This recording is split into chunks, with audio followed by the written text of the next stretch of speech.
नमस्कार, मी कल्पना ठाकरे. तुम्हाला एक गोष्ट सांगायची आज. माझ्या मिस्टरांचा ॲक्सिडेंट झाला 4-6 महिन्यापूर्वी. त्यांची मानसिक स्थिती ठीक नाही. मेंदूलाच मार लागल्यामुळे त्यांची मानसिक स्थिती ठीक नाही. काही गोष्टी विसरून जातात आणि काम करण्याइतकी क्षमता, ताकद नाही राहिलेली त्यांच्यामध्ये. त्यामुळे मी स्वतः व्यवसाय चालू केलेला आहे. कांदे, बटाटे, लसूण, अर्थात भाजीपालाचं. अभिमान आहे मला त्याचं. एक काय म्हणतात ना, ते गाडीचं एक टायर जरी थोडंसं कमकुवत झालं तर दुसऱ्या टायरने खचून चालत नाही. गाडी फोडून न्यावीच लागते. आपल्या क्या बोलते हो, अपने मंजिल तक पहुंचने के लिए वो गाड़ी खींच के लेके जाना ही पड़ता है.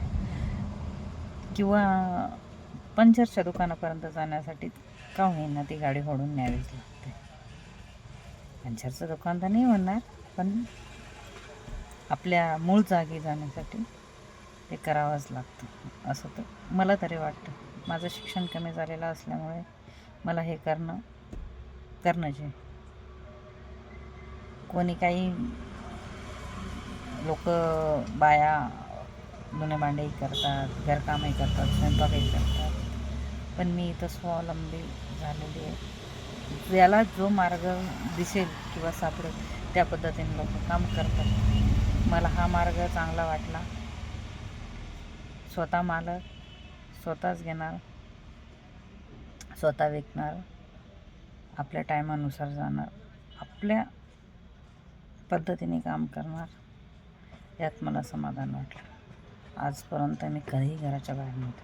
माझ्या लग्नाला आज 24-25 वर्ष होत आलेली. मी आजपर्यंत कधीही घराच्या बाहेर नव्हते. पहिली अशी वेळ आहे की मी घराच्या बाहेर निघते आणि चांगला अनुभव येतो आहे बऱ्यापैकी. जीवनामध्ये काय प्रसंग, कधी कोणता प्रसंग येऊन आपल्यासमोर उभा राहील हे सांगता येत नाही. त्याच्यामुळे प्रत्येक एक प्रसंगाला तोंड देणं आणि सामोरे जाणं हे आपलं काम आहे आणि मी त्या गोष्टीला सामोरे जाते आहे.